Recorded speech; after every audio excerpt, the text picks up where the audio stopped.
అందరికీ శుభ మధ్యాహ్నం. నా పేరు రేష్మ. నేను 5వ తరగతి చదువుతున్నాను. ఇప్పుడు మేము జానపద కళలు నృత్యం చేస్తున్నాము.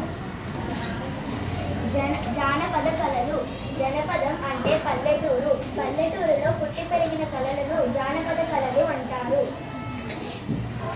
జానపద కళల గురించి తెలుసుకుందాం. తోలుబొమ్మలాట. పారదర్శకమైన పలుచని తోలుతో రంగురంగుల బొమ్మలను తయారు చేసి తెల్లని తెర వెనక వేసి విద్యుత్ దీపాలను వెలిగించి ఆ బొమ్మలను ఆడిస్తారు.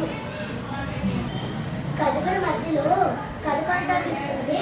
రాజకీయ మొదలు హాస్య మొదలు తమిళనాడు అంటూ వంట పాటలు అలరిస్తారు. దీనిని బుర్రకథగా అంటారు. హరికథ.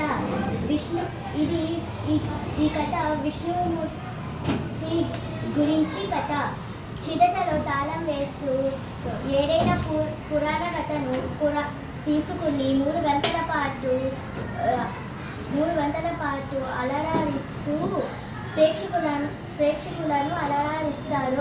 ఆదిభట్ల నారాయణదాస్ హరికథ పితామహుడు. జంగం దేవర జంగం వేషం వేసుకొని జంగం కథలు చెప్తూ తన హాస్యంతో ముంచెత్తుతారు. జంగం దేవరలు హాస్యంతో ముంచెత్తుతారు. దేవదాసి నృత్యం.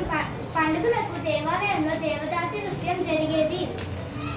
పురుగుట్ల వాడు అమ్మ పలుకు చెడు అమ్మ పలుకు అంటూ జోస్యం చెప్తూ ఉండేవాడు. పిట్టల ద్వారా ఒక చిన్న బొమ్మ తుపాకి పట్టుకొని యుద్ధాల గురించి తన గొప్పతనాన్ని చెప్పుకుంటూ అందరినీ తన హాస్యంతో ముంచెత్తేవారు.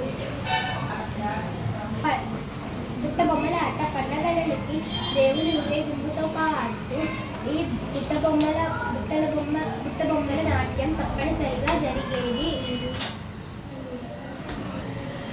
సోది చెప్తానమ్మ సోది చెప్తాను, జరగబోయేది చెప్తాను, జరిగేది చెప్తాను.